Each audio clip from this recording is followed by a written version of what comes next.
SPO2 Carla Hayes Villanueva. Congratulations! Thank you, sir.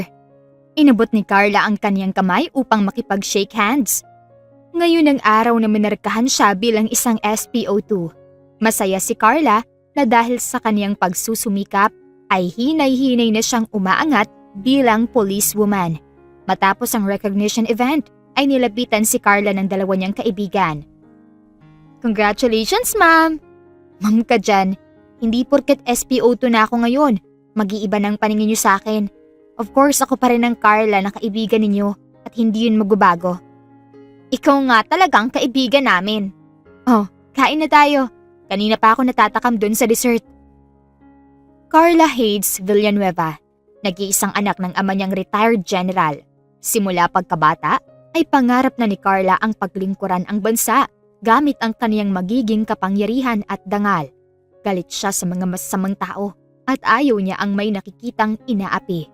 Kaya sumunod siya sa yapak ng kaniyang ama na ngayon ay pumanaw na. Kahit ganoon, ay alam niyang masaya ang ama na natupad na niya ang kaniyang pangarap. Kasama na niya lamang ngayon ang ina na kasalukuyang nasa probinsya kasama ang kapatid ng ina.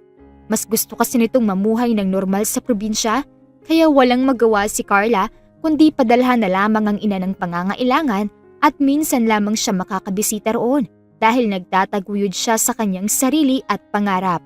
Gustuhin man ni Carla na makasama ang ina, pero nasa syudad nakapwesto ang kanyang mga pangarap, kaya wala siyang magawa. Congratulations, SPO2 Carla Villanueva.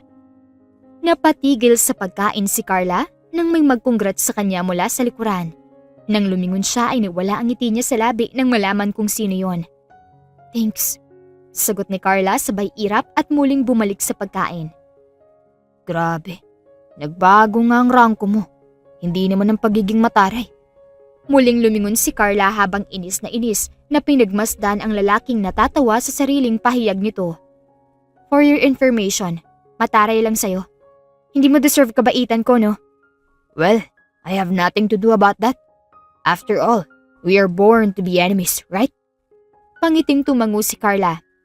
Yes, SPO3 Dave Liam Cuenca. Then, see you around, SPO2.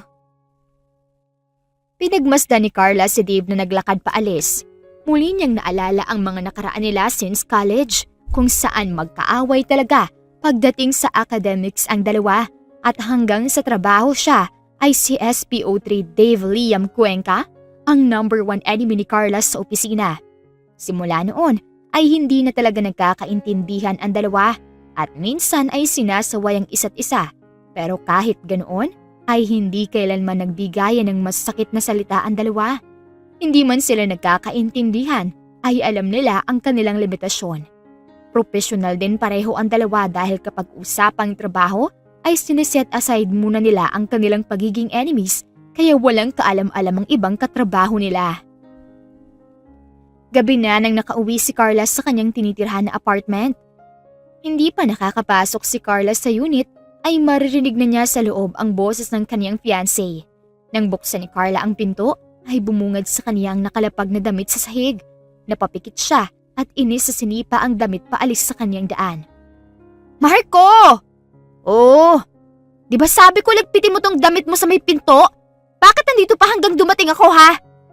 Nako, nakalimutan ko. Oo, kukunin ko mamaya. Mamaya na naman? Kanina umalis ako sabi mo mamaya tapos ngayon, mamaya ulit? Huwag ka nang magalit. Buntis ka diba?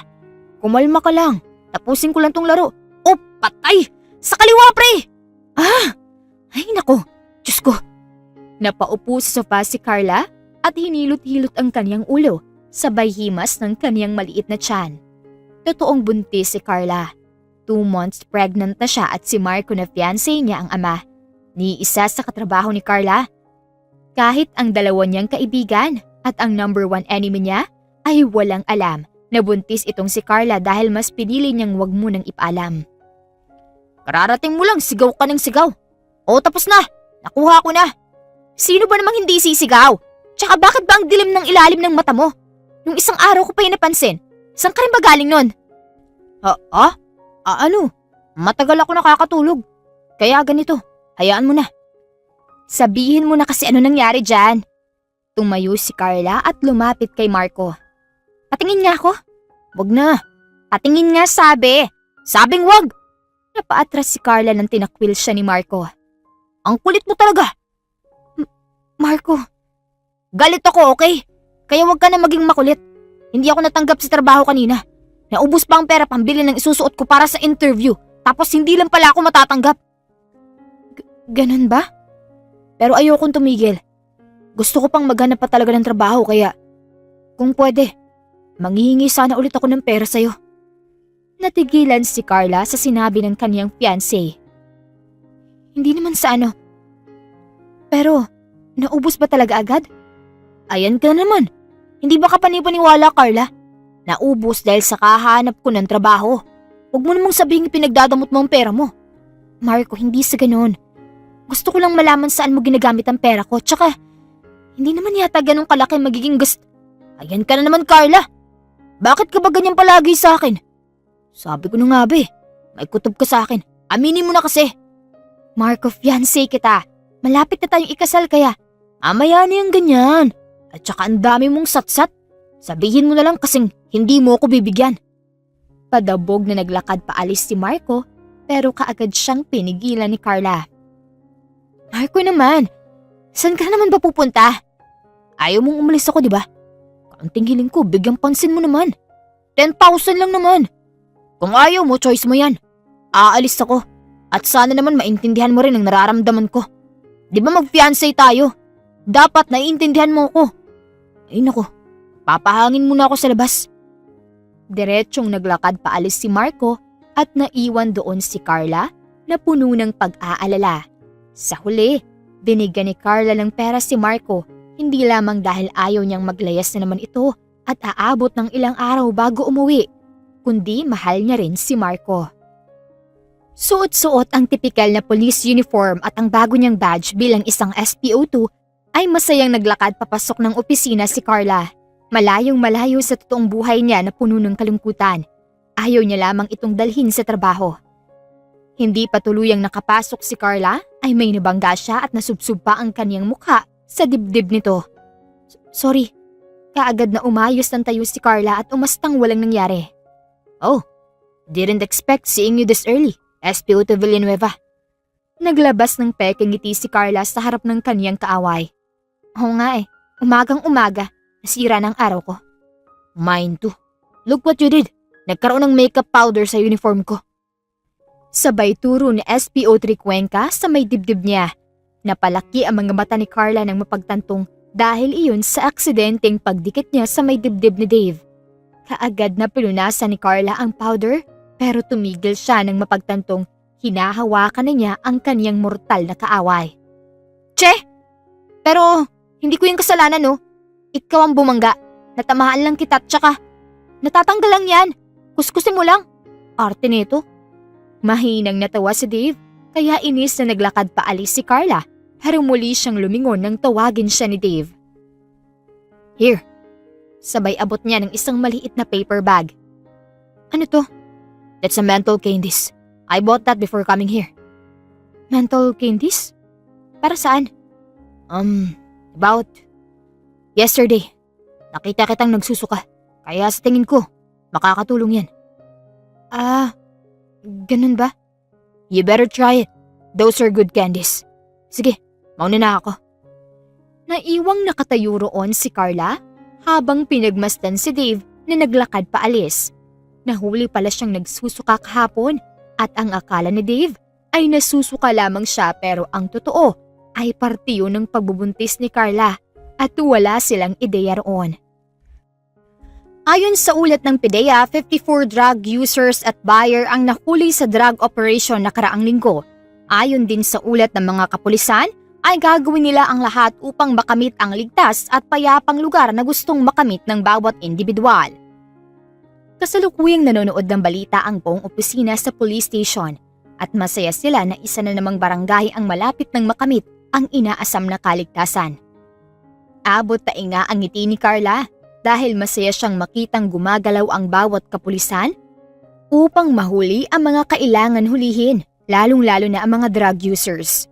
Habang nanonood ng balita, ay muli niyang naalala ang mga nakaraan niya, lalong-lalo na noong nabubuhay pa ang kaniyang ama. I-focus mo lang tingin mo sa target. Huminga ka ng malalim at kapag sa tingin mo handa ka na, tsaka mo iputok ang baril. Hinay-hinay na binitawan ng kaniyang ama ang kamay ni Carla at siya na ngayon ang may hawak ng baril habang tahimik na nakapokus sa target na ilang metro ang layo. Ilang segundo lang ay pinutok ito ni Carla at nang tignan niya ang resulta ay natamaan niya ang papel pero hindi ang target. Nakasimangot na umatras ang munting Carla dahil nalulungkot ito sa kaniyang nagawa. Oh, huwag kang malungkot. First time mo pang gawin yun. Susuko ka agad. Hindi po. Kung ganoon, bakit ka nalulungkot? Kasi nahihiya po ako. Isa po kayong magaling na general habang ang anak ninyo hindi man lang marunong humawak ng barel. Nako, bakit mo ba yun sinasabi anak? Halika nga dito. Naglakad palapit si Carla sa ama. Hinawakan ng kanyang pisngi at hinangad ito upang tignan siya sa mata. Nakinig ka sa akin. 17 years old ako nang magsimulang humawak ng baril. Tinuruan ako araw-araw at nagpursige ako dahil mahal ko ang paglingkuran ng bayan. Ikaw, ilang taon ka na nga? 10 years old po. 10 years old. Pero ang galing mo na. Akalain mo, kung tutuusin hindi ka pa dapat marunong humawak ng baril. Pero ano ang pinakita mo sa akin? Parang ikaw ang 17 years old na kagaya ko noon, Carla. Tinapik ng kanyang ama ang balikat nito at pinahawak ang papel na may marka kung saan niya ito natamaan. Tandaan mo, hindi sa lahat ng pagkakataon na nanalo agad. Kakasimula mo pa lamang at kailangan mo pang magpursige upang makamit ang gusto mo.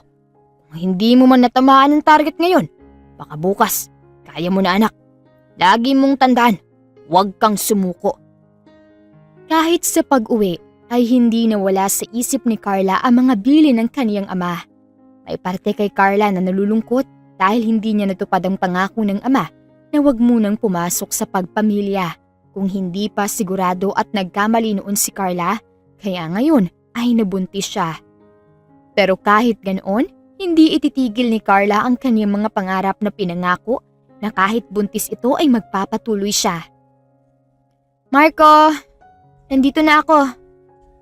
Pero walang nagsasalita, tahimik at madilim din ang paligid. Marco? Pero wala talaga. Ilang beses nang tinawagan ni Carla si Marco pero cannot be reached ito. Nag-aalala na siya. Binigyan na naman niya ito ng pera kaya naglayas na naman ito. Sa totoo lang, ay stress na si Carla sa kaniyang fiancé. Masyadong maraming sikreto ito na hindi alam ni Carla. Gusto niyang intindihin ang kaniyang fiancé pero hindi niya magawa dahil sa mga sikreto nito.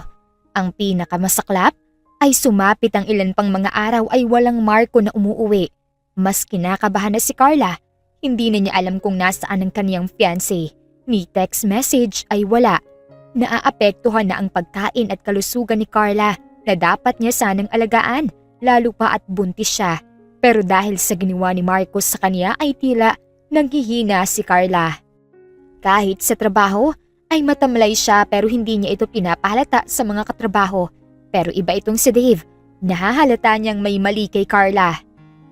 What's the matter? SPO to Villanueva. Natauhan si Carla nung sumulpot sa kanyang harap si Dave. Wala naman. Hindi naman sa nangyayang ako sa buhay mo. But you look pale. Are you really okay? Seryosong tumayo sa pagkakaupo si Carla at tumingin kay Dave. Mind your own life, SPO Tricuenca. Thank you. Pero, Carla, teka lang. Hindi niya natuloy ang kanyang mga sasabihin nang maglakad paalis si Carla. Pinagmasdan ni Dave si Carla na puno ng pag-aalala. Mortal na kaaway man ang dalawa, ay pasekretong nag-aalala itong si Dave para sa kanya. Sumapit ang 12:00 ng hapon ay nakaharap pa rin si Carla sa mga papeles. Wala siyang gana na kumain dahil sa kakaisip kay Marco. Isang pagkatok sa kanyang mesa ang nagpahangad kay Carla. Doon nakatayo sa tabi niya si Dave na may dalang isang plastic. Muling yumuko si Carla at ipinagpatuloy ang ginagawa nang malaman kung sino ang nasa harap niya. Carla, kumain ka na ba? Mamaya na. But you've been working since 9 a.m. Kailangan mong kumain. Eh di kumain ka. Napabuntong hininga si Dave. Kumuha siya ng upuan at umupo sa harap ni Carla na ikinakunot noon ng babae. Anong ginagawa mo? Kakain. Sabi mo eh. Pero bakit dito? Kasi alam kong hindi ka ayaw kapag usapang pagkain. Tatakam ka riyan kung tititigan mo lang ako. Nang buksan ni Dave ang binili niyang pagkain, ay kaagad na natakam si Carla sa amoy ng pagkain. Pero umasta siyang hindi interesado. Ang totoo ay gutom na itong si Carla lalo pa at buntis siya. Pero mas pinangungunahan siya ng kanyang pride. Kain na, Carla. Naghihintay na sa yung pagkain. Ayoko. Fine. Pero itong gusto kong sabihin. Hindi dapat pinapahintay ang pagkain. Nilapag ni Dave ang isang pack lunch na para kay Carla. Dalawa talaga ang binili niya dahil para sa kaniyang isa. Sarap ng pork chop nila. Ito ring pansit. Magugustuhan mo. Ewan ko sa'yo. Kain na. Iwas ng iwas si Carla kahit ang totoo ay natatakam na talaga ito sa pagkain. Hanggang sa hindi na napigilan ng kanyang tiyan. Tumunog na talaga ito. Natigilan si Dave sa pagkain at nagkatinginan ang dalawa. Pareho silang tumawa ng malakas dahil rinig na rinig sa opisina ni Carla ang tiyan nitong tumunog. Ikaw kasi kainis! Wala akong kasalanan. Ang tiyan mo na mismo nagsabing kumain ka na. Nakakatawa ka. Nagpatuloy sa pagtawa ang dalawa at pinagbuksan ni Dave ng pack lunch si Carla at masayang kumain na rin ito. Muling bumalik sa trabaho si Carla at ganoon din si Dave pero isang balita ang natanggap na ikinagulat ni Carla. Yan ang mga kasalukuyang hinahanap ng mga kapulisan. Ang sabi ay isang grupo ang mga gumagamit at nagbebenta at kailangan na silang mahuli as soon as possible. Sige, alis na ako. Baka may makakita sa atin. Alam mo naman, di ba? Sige, salamat. Muling bumalik si Carla sa kanyang opisina para pasikretong tignan ang mga larawan. Ang totoo ay pinagbabawal na si Carla pagdating sa mga drug operation dahil sa insidenteng nangyari noon kung saan dahil sa kanyang plano ay nasira ang operasyon at hindi nahuli ang mga target kaya inalis sa grupo si Carla. Pinatawad naman siya ng buong department at hindi na lang siya isinali sa team. Pero minsan ay matigas ang ulo nitong si Carla kaya ngayon ay pasikretong nakikibalita sa mga planong naganap. Habang tinitignan ni Carla ang bawat larawan na nandoon, ay natigilan siya sa isang larawan na kanyang hawak. Tinitigan niya ito ng maigi at hindi nga siya nagkamali sa mga nakita. Hindi to pwede. Kahit klarong-klaro na ng dalawa niyang mga mata kung sino iyon, hindi pa rin siya makapaniwala. Ang taong hinahanap niya noong isang araw pa lamang ay isa na palang target sa operasyon sa illegal na droga. Ito ay walang iba kundi si Marco, ang kaniyang fiancé. Isang box pa rito. Dalian nyo. Sa isang lilim at sikretong building ay kasalukuyang nagbebenta ng illegal na droga si Marco kasama ang mga taong nagdala sa kanya roon. Daming benta natin ngayon ah. Siyempre magaling ako magbenta. Pagalingan lang to. Swerte talaga tong si Marco. Milyonaryo na. May chicks pa. Anong chicks? Excuse me, ako ang nauna kasi doon sa fiancé niyang. Sino nga yan, babe? Kumandong ang isang babae kay Marco at naghalikan pa talaga ang dalawa. Ang sakit niyo talaga sa mata. Mas mabuting ayusin mo na yung parte na yun. Siguraduhin yung maayos at patas ang hatian. Yes, boss. Pangiting tumingin si Marco sa babaeng kumandong sa kanya. Kumusta, babe? Here, okay naman. Anyway, thankful ako dun sa fiancé mo. Hindi mo ito makakamit without her help. Giving you money, right? Kaya nga, kaunting tiis na lang. Iiwan ko na yun. Kawawa naman. Binuntis mo na nga, iiwan mo pa. Tsaka grabe ka talaga. Pulis pa talaga tinarget mo. Siguraduhin mo lang hindi ka mahuhuli. Siyempre naman.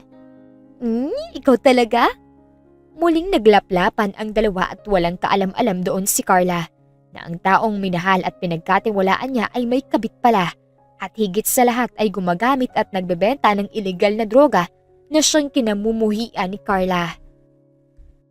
Nanginginig sa takot at kinakagat na ni Carla ang kanyang mga daliri dahil sa kaba ng malaman ng kanyang fiancé ay niloloko lamang siya.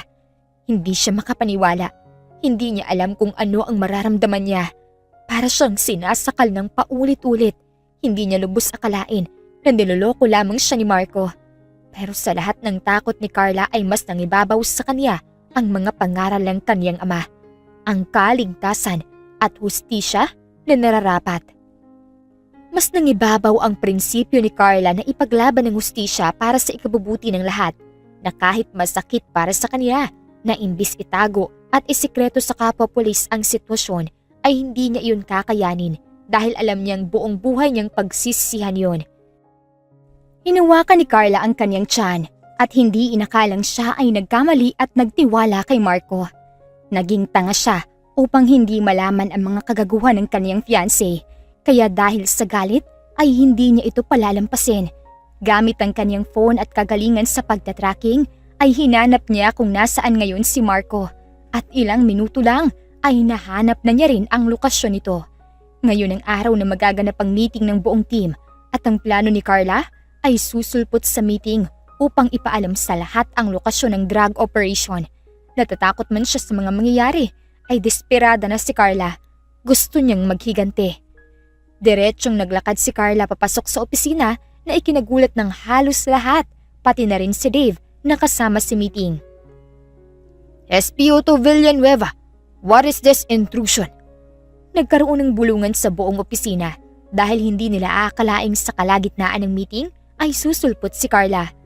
Huminga ng malalim si Carla at hinarap ang mga galit na officers. Pasensya na sa pagsulpot sa planning operation, pero may dapat kayong malaman. Nilapag ni Carla ang isang copy ng location. Nahanap ko kung saan kasalukuyan nagtatago ang mga suspect at halos lahat sila ay nandito. At paano mo naman nasabi yun? This is an operation, SPO2 Villanueva. Hindi dapat basta-basta. Tama! Paano kung magkamali ang operasyon at hindi naman talaga dyan ang lugar? We need a wider evidence. Also, hindi ka pa ba natuto sa nagawa mo noon? Nasira mong isa sa pinakamalaking operasyon noon. Parang sinampal ng katotohanan si Carla at kahit masakit para sa kanya na batuhin ang mga salita sa kanyang harap ay wala na siyang pake. Maniwala kayo sa akin. Totoong nandyan sila at kailangan na natin kumilos. Oo, nagkamali ako noon pero hindi na ngayon. SPO2 Villanueva, your intrusion in this operation is against the flow of the meeting. Huwag mong sirain ang plano. Hindi ko sinisirang plano. Maniwala kayo sa akin. But you don't have enough evidence to prove that location where the target is currently working. Pero pinutol ni Carla ang mga sinabi ng isang pulis. Marco Zarna, one of the targets you are currently looking for. I know who he is. Nagkatingin na ng mga officers nang alam ni Carla ang isa sa target nila. One of the top target that we are currently talking about. Anong kinalaman mo sa kanya? Ayaw man ni Carla na sabihin ng katotohanan ay ginawa niya pa rin. He is my fiancé. Nagkaroon ng katahimikan sa buong opisina. Maya-maya lang ay nagkaroon ng bulungan. Fiancé? I know this is hard to believe but… You are the fiancé of that drug lord? Anong kahihiyan yan, SPO3 Villanueva? Hindi nakasagot si Carla sa mga binabatong salita nila sa kanya.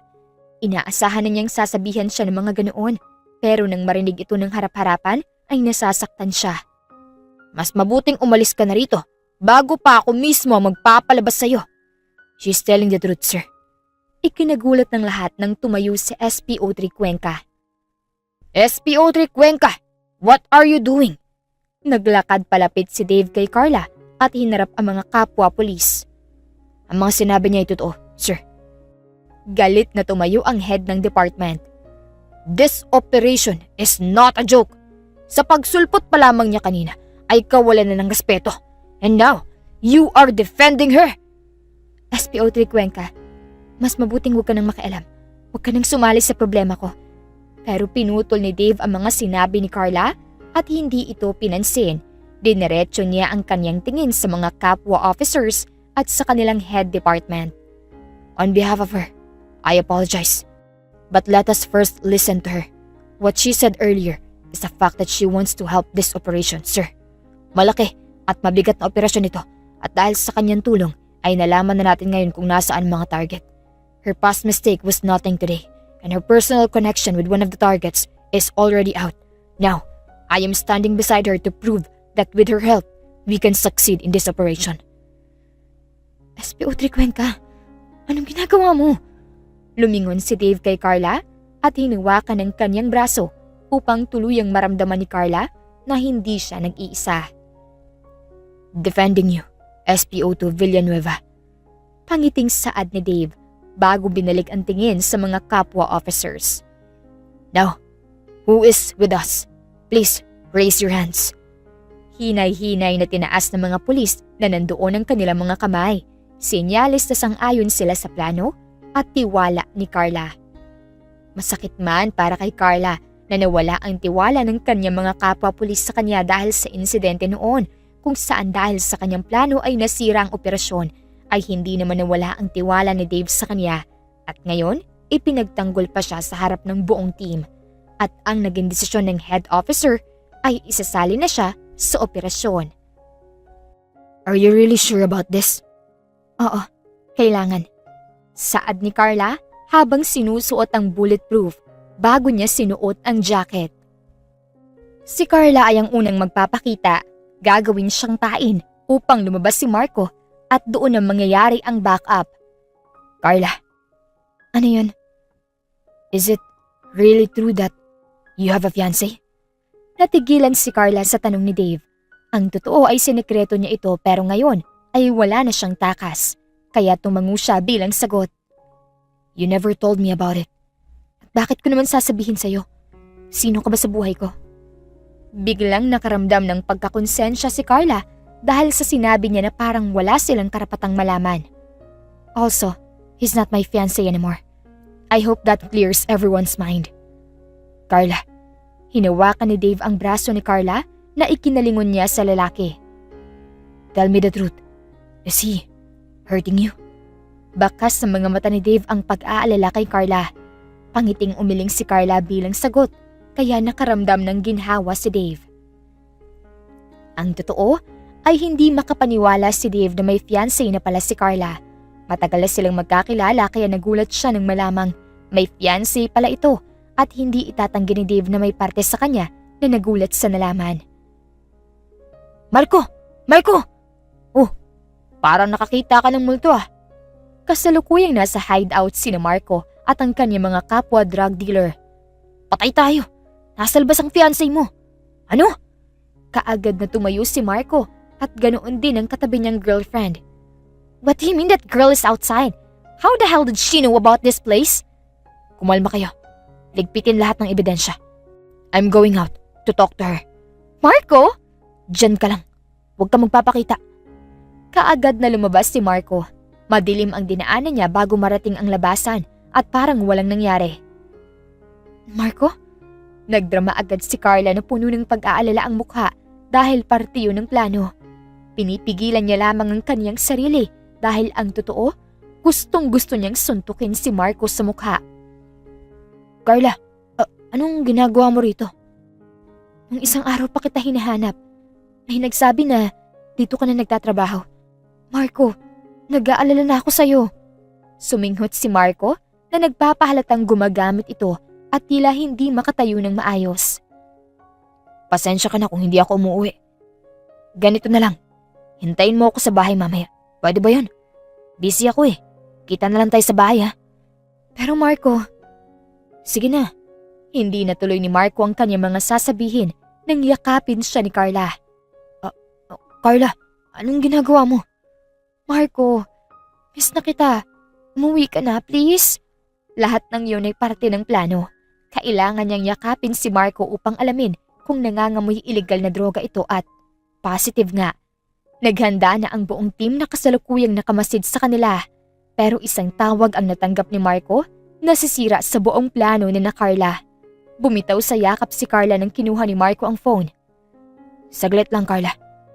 Oh, hello. Sir, drop yan! Drug operation yan at pain nilang fiancé mo. Ano? Nang magkatinginan sina Carla at Marco, ay nahagilap ni Marco ang pagkuha ni Carla ng baril sa bulsa nito. Pero may angking kagalingan din itong si Marco. Imbes na itutok na ni Carla ang baril, ay nakuha ito ni Marco at hawak na siya ngayon sa leeg. Isa-isang lumabas ang mga operation team. Imbis na ang plano nila ay diretso lamang, ay dahil may tumawag kay Marco ay nasira ito. Higit sa lahat, nakahanda na pala sa likurang bahagi ng building ang iba, kaya ngayon ay nahuli na ang ibang kasama ni Marco at siya na lamang ang naiiwan. Carla, anong kagaguhan to? Mahinang natawa si Carla habang nakatutok sa kanyang ulo ang baril at hawak siya sa leeg. Dapat akong magtatanong yan. Anong kagaguhan ang ginawa mo, Marco? Gamit ang buong lakas ni Carla, ay sinipa niya ang pagkalalaki ni Marco na dahilan ng pagkawala ng kanyang lakas, kaya nabitawan siya nito. Tumahol si Carla at doon, 2 team dog ang tumakbo papalapit kay Marco at napasigaw siya ng kagatin siya ng mga ito. Tulong! Pinapanood lamang ni Carla si Marco na kinakagat ng mga military dogs hanggang sa lumapit ang operation team at hulihin na siya na puno na ng kagat. Carla, magbabayad ka sa akin! Aray! Aray! Hinuli na si Marco kasamang ibang kasamahan nito na nasa loob. Nahuli rin ang ilang kahon-kahon na droga sa loob ng warehouse. Sa kabilang banda ay napahawak si Carla sa kanyang tiyan nang makaramdam ng sakit. Napansin agad yun ni Dave na nasa malayo kaya dali-dali siyang tumayo palapit sa babae. Carla? Kaagad na tinulungan ni Dave si Carla nang nahihirapan itong maglakad. Carla, are you okay? Aray, ang sakit. Okay, calm down. I'll get the medic. Pero kusang nawala ng lakas si Carla. Nandilim ang kanyang buong paningin hanggang sa nawalan siya ng malay.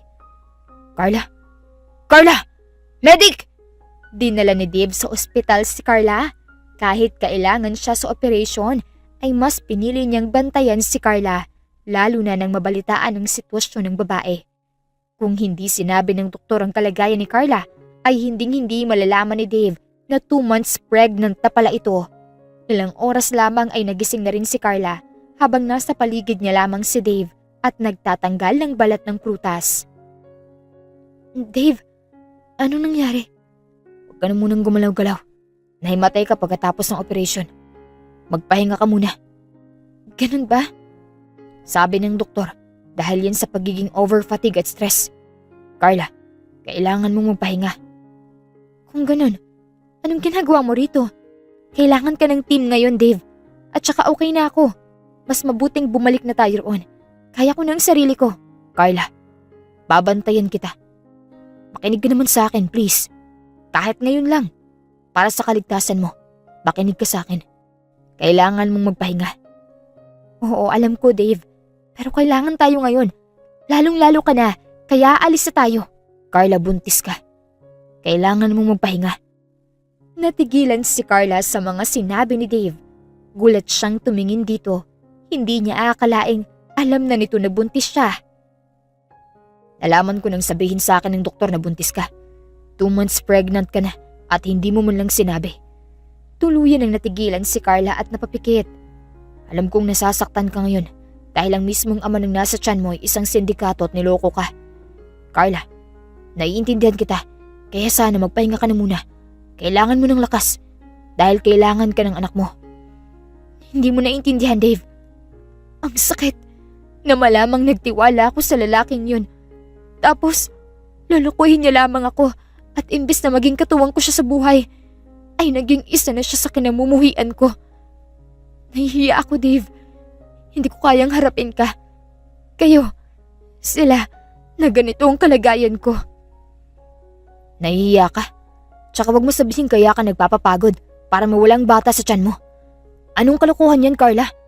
Kasalanan ng mga ginawa mo. Hindi mo naiintindihan. Naiintindihan kita at tutulungan kita, Carla. Makinig ka. Hinawakan ni Dave ang mga pisngi ni Carla at hinawi ang luhang patuloy na tumutulo sa kanyang mga mata. Makinig ka. Hindi kasalanan ng sanggol sa tiyan mo ang mga nangyayari. Wala siyang kasalanan para parusahan mo, Carla. Wala siyang kasalanan at hindi mo siya dapat kinakahiya.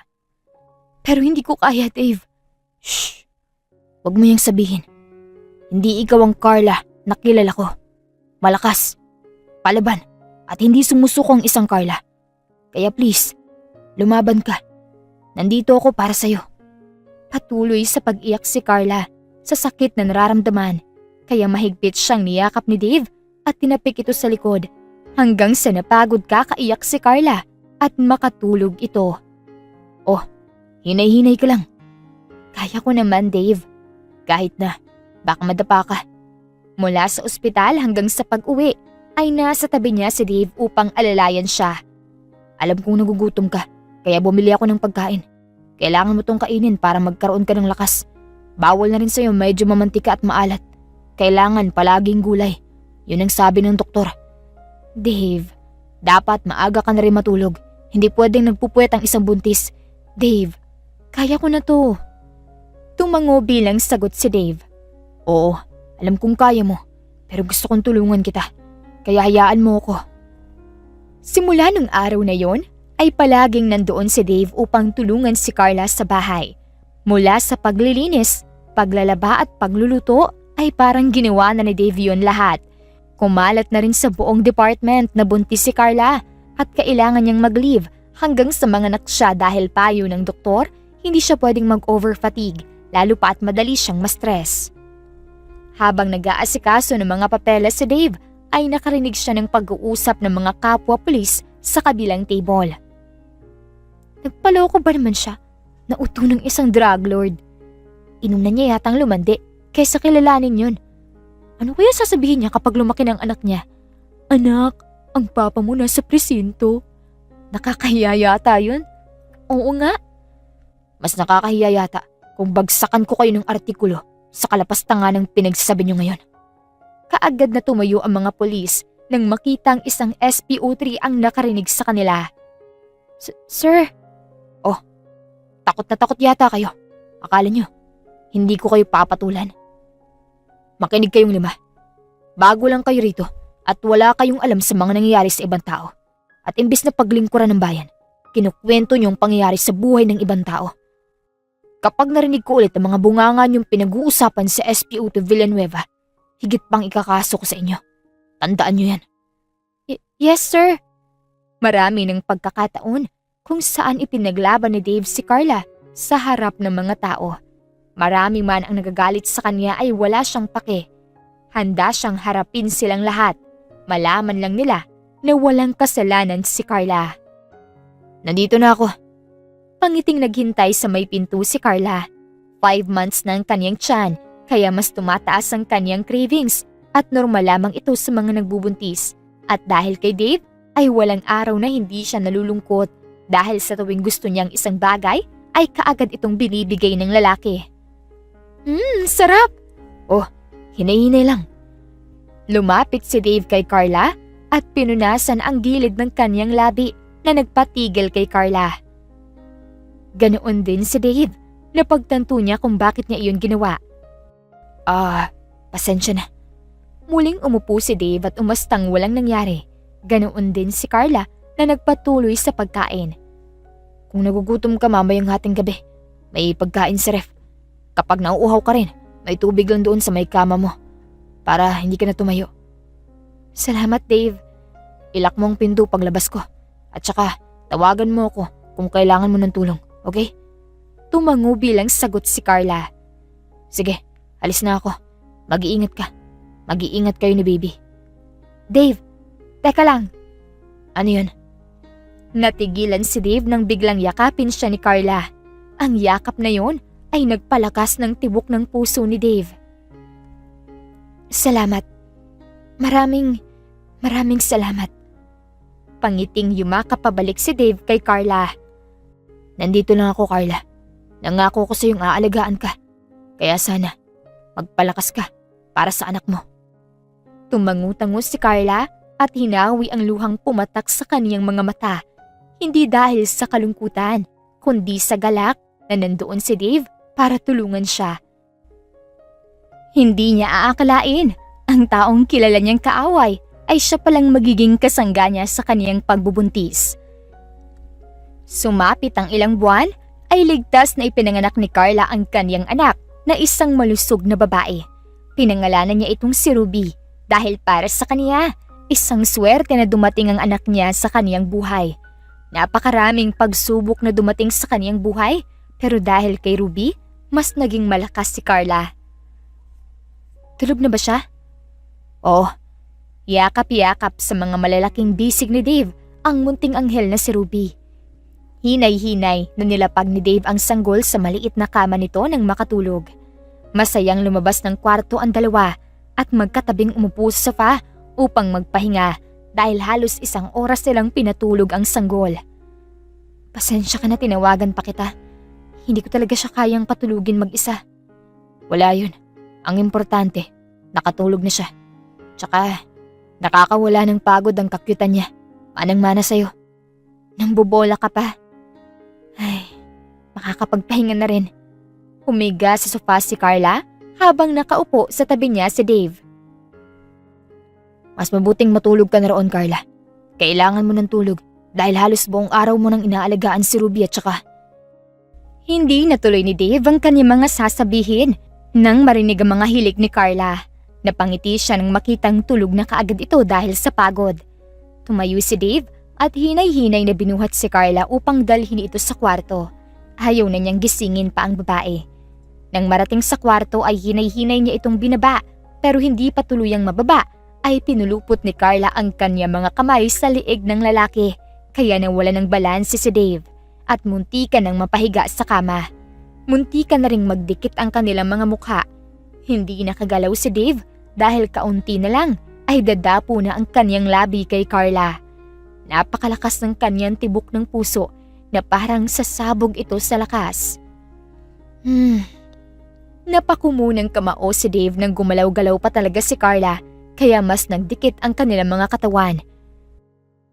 Napapikit si Dave upang pigilan ng sarili sa posisyon nila ngayon pero masyado siyang pinangunahan ng nararamdaman niya at hindi na niya napigilan. Hinay-hinay niyang nilapit ang kanyang mukha kay Carla at doon hinalikan niya ang natutulog na babae. Pero nagising si Carla nang maramdaman ang pagdapo kaya kaagad na umiwas sa pagkahalik si Dave. Sorry, nadala lang ako. Hindi natuloy ni Dave ang kanyang mga sasabihin nang si Carla mismo ang nagpatuloy sa paghalik. Napapikit ang dalawa habang mas lumalalim ang halikan. Pero nang mas dumiin ang halikan ay umatras si Carla na ikinatigil nila pareho. Sabay na umiwas ang dalawa. Umupo sa pagkakahiga si Carla at tumayo naman si Dave. Aalis na ako. Sige, mag-iingat ka. Nakaalis na si Dave, natulala at ganoon din si Carla sa kama. Dahil sa gabing yun ay tila nagbago ang hangin ng kanilang pakikitungo. Nang dahil sa halik na yun ay naging komplikado ang kanilang sitwasyon. Nang mag 5 months old ang anak ni Carla, ay naisipan na niyang kumuha ng private babysitter upang magbantay dahil babalik na siya sa trabaho na halos 1 taon siyang nawala. Nawala ng usapan ng mga kapwa-pulis. Bumalik ang mabuting pakikitungo ng mga tao kay Carla at masaya naman siya roon.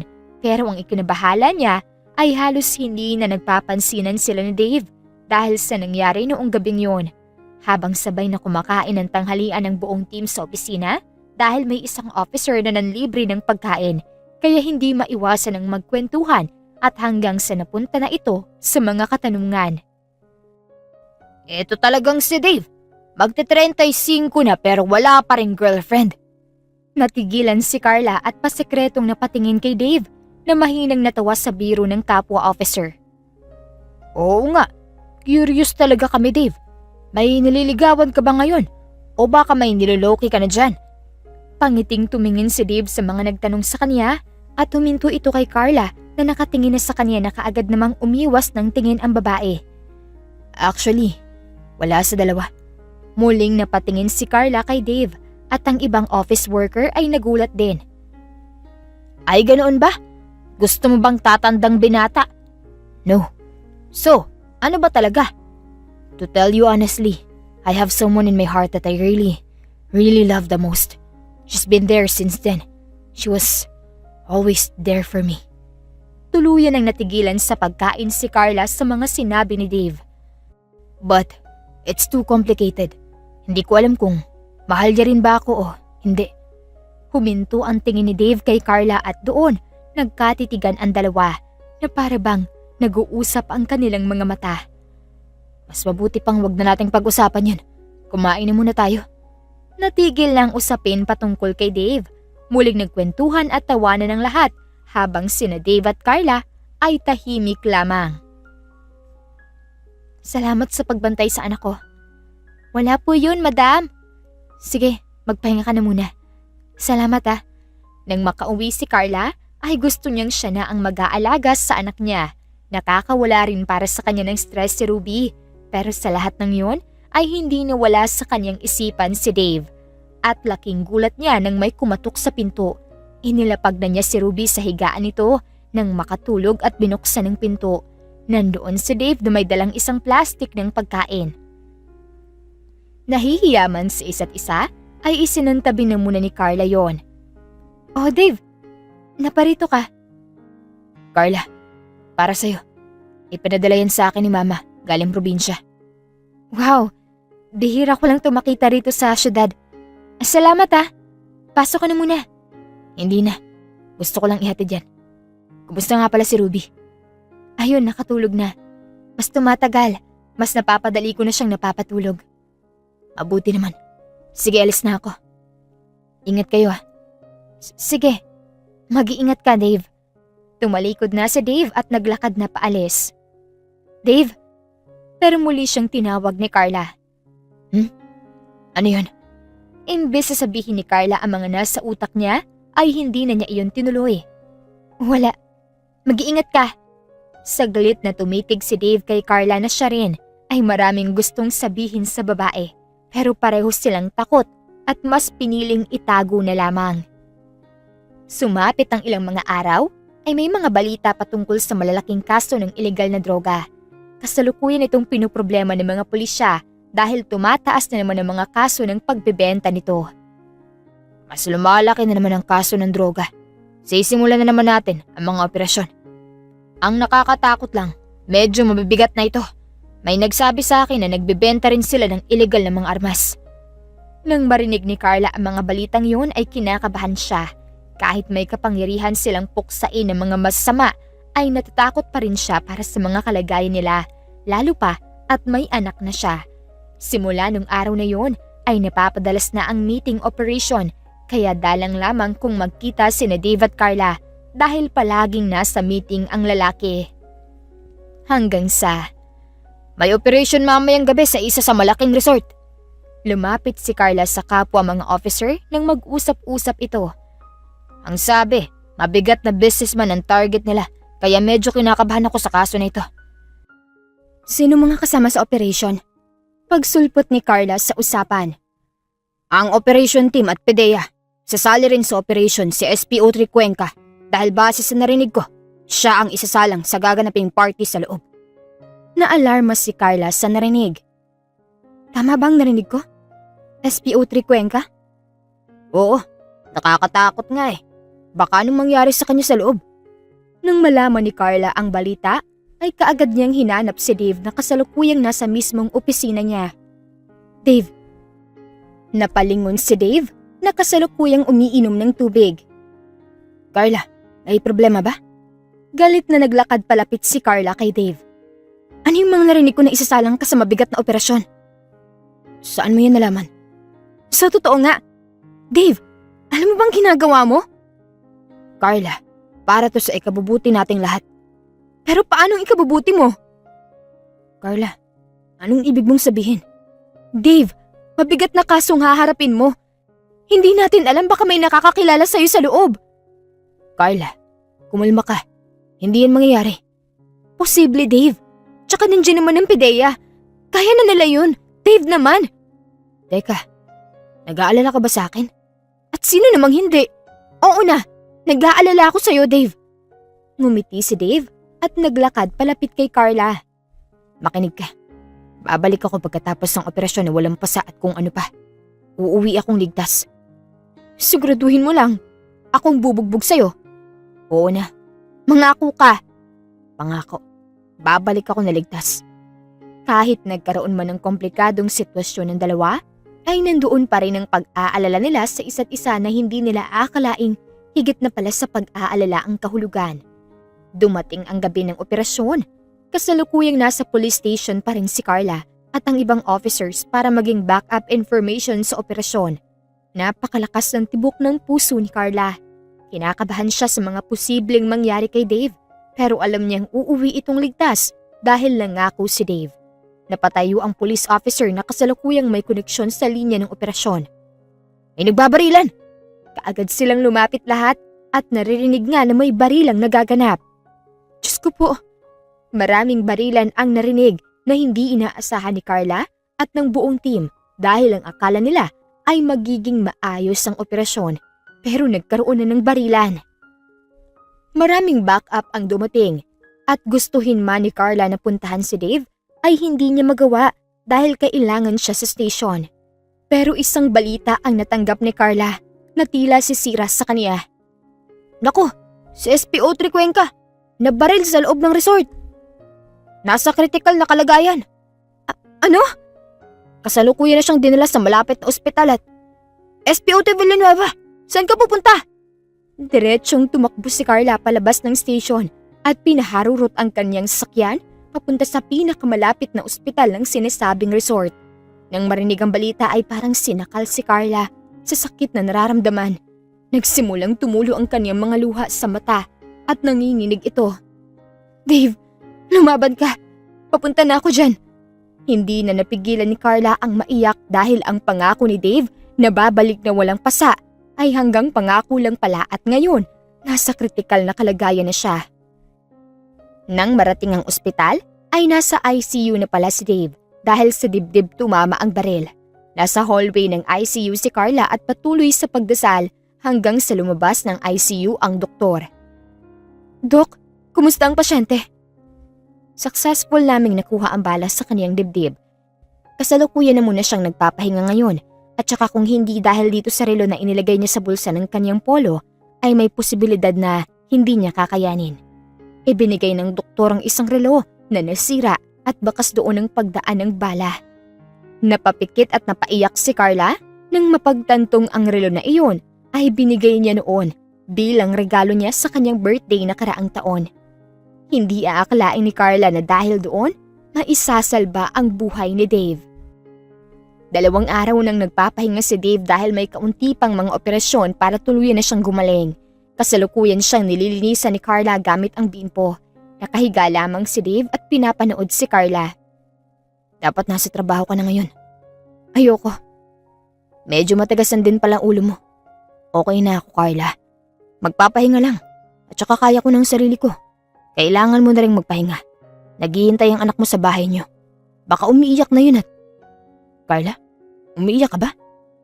Napayuko si Carla at napatakip ng mukha nang hindi na nito napigilang umiyak. Carla, aray! Sinapak lang naman ni Carla si Dave at patuloy pa rin ito sa pag-iyak. Nakakainis ka! Diba nangako ka sa akin na babalik kang walang pasa? Tapos ano yan, nabaril ka? Sa may dibdib mo pa talaga. Sabi rin sa akin ng doktor na munti ka nang maubusan ng dugo. Kung hindi dahil sa mga donor, naku ewan ko sa'yo, naiinis ako sa'yo. Napangiti si Dave sa mga inasta ni Carla. Kung makapag-alala ka naman, parang… Oo, mahal kita. Natigilan si Dave at nawala ang ngiti sa kaniyang labi nang sabihin iyon ni Carla. Mahal na kita, Dave. Napagtanto ko na higit pa sa pag-aalalang nararamdaman ko para sa'yo. Carla, I didn't expect you would say. Hindi na itinuloy pa ni Carla ang mga sasabihin ni Dave dahil hinawakan niya ang 2 pisngi ni Dave at hinalikan ito sa labi. Tuluyan ang natigilan si Dave sa ginawa ni Carla. Kaagad na humalik pabalik ang lalaki at matagal bago nagiwalay ang kanilang mga labi. Hinawi ni Carla ang luha sa kaniyang mga mata. Carla, mahal kita, Dave. Ayoko na tong itago. Mahal kita. At handa akong isigaw sa lahat ng nararamdaman ko para sa'yo. Hindi makapaniwala si Dave sa mga sinabi ni Carla, pero doon niya napagtanto na ngayon ang tamang oras upang ipahiwatig sa taong nasa harap niya ang nararamdaman niyang matagal niya na ring itinatago. Mahal din kita, Carla. Mahal na mahal kita. Hindi ko lang nagawang sabihin sa'yo, pero ngayon na nasa harap na kita, Carla. Mahal na mahal din kita. Nabiguman kita sa pangako ko Simula ngayon, hindi na ulit kita bibiguin. Mahal na mahal kita. Mahigpit na niyakap nila ang isa't isa. Ngayon ay naging klaro na ang kanilang tunay na nararamdaman sa isa't isa. Imbis na patuloy na itago, ay sinabi na nila ito sa paninindigang yun. At hindi nga sila nagkamali. Sumapit ang 2 linggo ay maayos na rin ang kalagayan ni Dave. Sabay silang bumalik sa trabaho at nalaman ng lahat na sila na. Hawak kamay na naglakad papunta sa sasakyan ng 2 para umuwi na. Lumipat na rin ang bahay sina Carla at ng anak niyang si Ruby sa bahay ni Dave. Magkasama na sila ngayon araw-araw na mas ikinagalak ni Dave. Ang makasama ang magiging pamilya niya sa iisang bahay at makakasigurado siyang ligtas sila at masayang-masaya na siya. Kasalukuyang nasa balkonahe sina Dave at Carla, nakatulog na si Ruby. Yakap-yakap nila ang isa't isa habang nakatanaw sa madilim na gabi at maliwanag na buwan. Mahal. Gusto ko sanang ako ang kilalaning ama ni Ruby kapag lumaki na siya. Tumingin si Carla kay Dave at sumandal sa dibdib nito. Simula noon, gusto ko na talagang ikaw ang maging ama ni Ruby, mahal. Talaga? Oo, dahil sa mga ginagawa mo para sa amin. Doon ko napagtantong karapat-dapat kang maging ama niya. At nagpapasalamat ako na tinanggap mo siya. Tinanggap mo ko. Salamat, mahal. Hinalikan ni Dave si Carla sa noo. Mahal na mahal ko kayo. Sobra. Pangako, aalagaan ko kayo kahit anong mangyari. Lumingon si Carla kay Dave habang nakayakap sa kanya. Mahal? Paano kung bigyan natin ng kapatid si Carla? Napatingin si Dave kay Carla na abot taing nga ang ngiti. Walang bawian? Oo. Napatili si Carla nang kaagad siyang binuhat ni Dave at dinala sa mismong kwarto nila. Mahinang natawa si Carla at ganoon din si Dave. Niyakap nila ang isa't isa at kusang naramdaman ang init ng kanilang mga katawan. Nagsimula silang maghalikan. Malalim at mabibigat na hininga ang kanilang nilalabas at doon naganap ang mainit na pagsasama ni na Carla at Dave na magbubunga ng panibagong miyembro ng kanilang pamilya.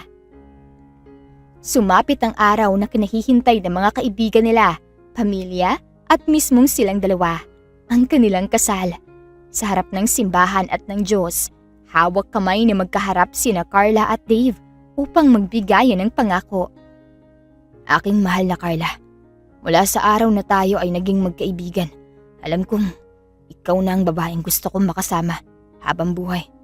Ngayon sa harap ng Diyos at sa ating magiging pamilya, pinapangako kong ikaw lamang ang iibigin ko ngayon at magpakailanman.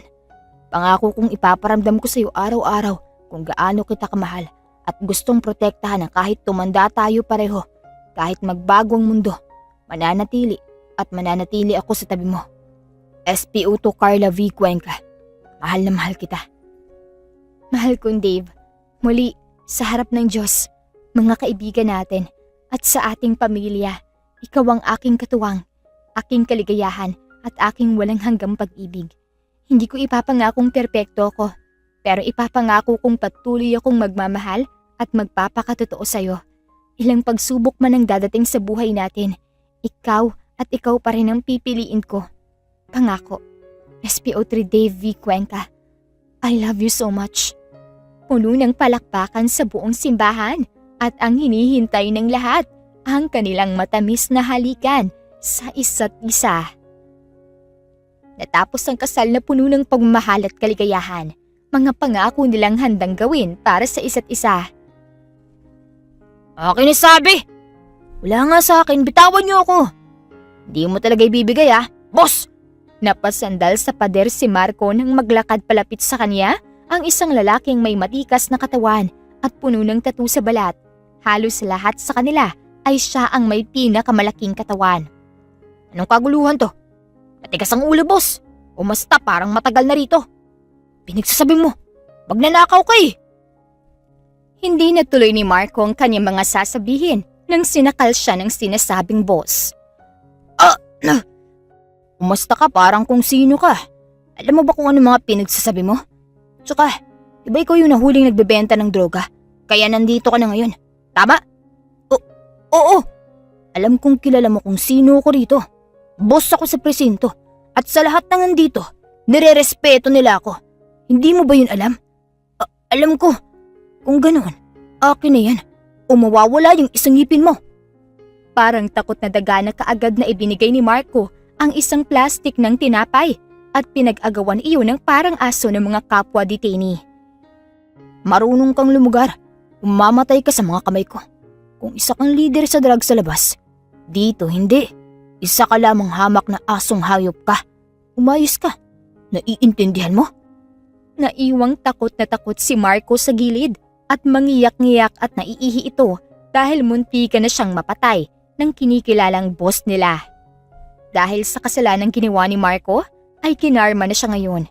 Mabibilanggo siya ng 50 taon at doon, 1 taon pa lamang siya roon ay parang impyerno na ang kaniyang buhay. Halos araw-araw pinagsisihan ni Marco ang mga ginawa niya pero huli na, ginawa na niya iyon at kailangan niyang pagsisihan ang lahat. Detainee Marco Rivera, may bisita ka. Puno ng katikati sa katawan, maitim ang ilalim ng mata. Payat at mabaho na tumayo at lumabas ng presinto si Marco. Sa loob ng ilang mga buwan ay walang bumibisita sa kanya, kaya dalang lamang kung meron. At kung meron man ay mga taong inutangan niya. Ang akala niya ay inutangan na naman niya ang bibisita sa kanya upang ipaalam ang utang niya na halos 1 milyon na. Pero nang makita kung sino iyon ay natigilan siya. Carla? Dali-daling umupo si Marco at napahawak sa salamin na pagitan nila. Carla, tulungan mo ako. Palabasin mo ako rito please. Ayoko na rito. Parang impyerno. Kita mo, dami kong kagat ng lamok, ipis, at palagi na rin akong inuubo. Hindi ako makatulog dahil sa konsensya. Umapayat na ako. Carla naman, maawa ka sa akin. Ayokong mamatay dito. Sumandal sa upuan si Carla at pinagkrus ang 2 kamay. Pero ginawa mo pa rin. Anong ha? Ang kapal mo naman para magpaawa sa akin matapos mo kong sinaktan, hinayaan, pinahiya at niloko. Akala mo hindi ko malalaman na niloloko mo lang pala ako para makuha lang ang pera na gusto mo at wala kang hiya para gamitin ang mga binibigay kong pera sa kagaguhan mo. Carla, nakaraang taon pa yun. Hindi ka pa ba nakaka-move on? Pasalamat ka, pinatawad na kita. Matapos mo kong ipakagat sa 2 aso. Nilagnat ako nun 1 linggo. Tapos ngayon, yan ang sasabihin mo? Kapal talaga ng mukha mo, no? Dahil sa kakapalan niyang mukha mo, hindi ka na natuluyan sa rabies. 2 aso nang kumagat sa'yo, pero hindi ka pa natuluyan. Lakas ng sistema mo kaya nararapat ka lang dito sa presinto para makita mo talaga ang nararapat sa'yo. Carla, anong pinagsasabi mo? O ano, pinagsisisihan mo na ba? Masamang tao ka, Marco. Sinaktan mo ko at dito ka nararapat kasama ang mga kapwa mong masama. Tapos magrereklamo ka? Ayaw mo nun? Kasama mo sila? Di ba dapat masaya ka? Malakas na sinapak ni Marco ang 2 niyang kamay sa mesa at galit na tinitigan si Carla. Hindi ko akalaing magagawa mo sa akin to, Carla. Hindi kita mapapatawad. Baliktad tayo. Napatawad na kita. Pero tandaan mo to, Marco. Hindi ko kalilimutan ang mga ginawa mo sa akin. Napahilamos ng mukha si Marco at mangiyak-ngiyak na lumuhod sa harapan ni Carla.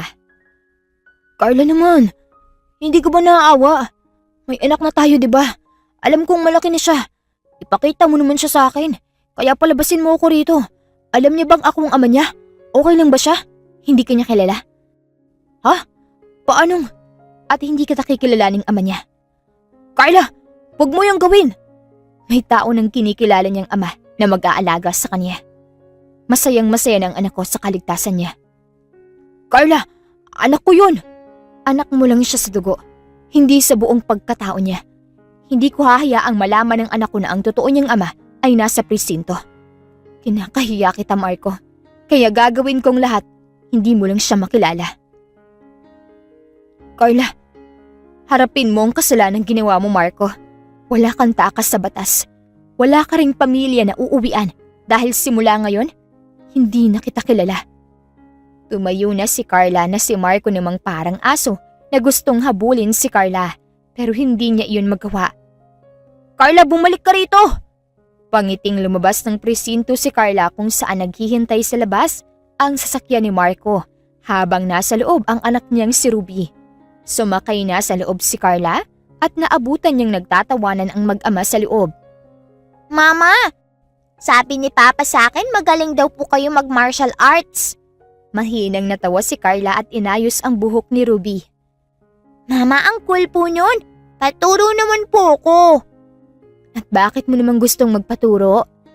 Kasi gusto ko kapag may lalapit na bad guy sa inyo, sisave ko po kayo. Napangiti sina Carla at Dave sa mga sinabi ni Ruby. Gusto ko rin po paglaki ko, aalagaan ko kayo ni baby. Maingat na hinaplos ni Ruby ang bata sa tiyan ni Carla.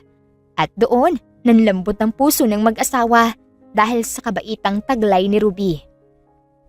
Kung ganoon, akong bahala sa'yo anak. Akong tutulong sa'yo matuto ng martial arts. Talaga po? Oo naman. Basta tandaan mo to, na dapat ginagamit lang yun kung may masamang tao. Naiintindihan? Opo. Sang-ayon ako dyan. Basta hindi dapat pinapabayaan ng school, okay? Okay po, Mama. Mas mabuting pumunta na tayo. Excited na ba ang anak ko? Opo. Okay, tara na. Isuot na ang seatbelts. Masayang pinaandar ni Dave ang sasakyan. Pupunta sila ngayon sa airport para magbakasyon sa Japan. Naging maayos ang pamumuhay nilang pamilya. Matapos ang kasal, ay mas nagkalapit at lumalim ang pagmamahalan nila. Ngayon na buntis si Carla sa pangalawa niyang anak, ay masaya siyang nasa tabi niya si Dave upang siya ay gabayan at dumating din si Ruby sa kaniyang buhay na nagbigay kulay sa kaniya. Dumaan man ang pagsubok si Carla, napunta man siya sa maling landas at ikinahiya man siya ng ibang tao, ay hindi iyon naging hadlang upang sumuko siya. Nang dahil sa tulong at suporta rin ni Dave, ay tuluyan siyang bumangon at ganoon din ang pagmamahalan nila na nagbunga ng mas masayang buhay. Buong puso at pagkataong tinanggap ni Dave ang anak ni Carla na si Ruby at itinuring na isang tunay na anak. Sa parte na yon ay napakalaking respeto na ang ibinigay ni Dave sa asawa. Marka ng kaniyang pangako na habang buhay niyang mamahalin at aalagaan ang kaniyang pamilya. Magpapatuloy din sa pagtulong sa bayan ang mag-asawang Carla at Dave para sa mas ligtas na lugar para sa lahat. Wakas. Maraming salamat po sa inyong pakikinig. Kung nagustuhan niyo ang kwento, please leave a like, comment, share and subscribe to my YouTube channel. This is Miss Hanelet here in Kuya Augustine Stories. Hanggang sa muli, paalam!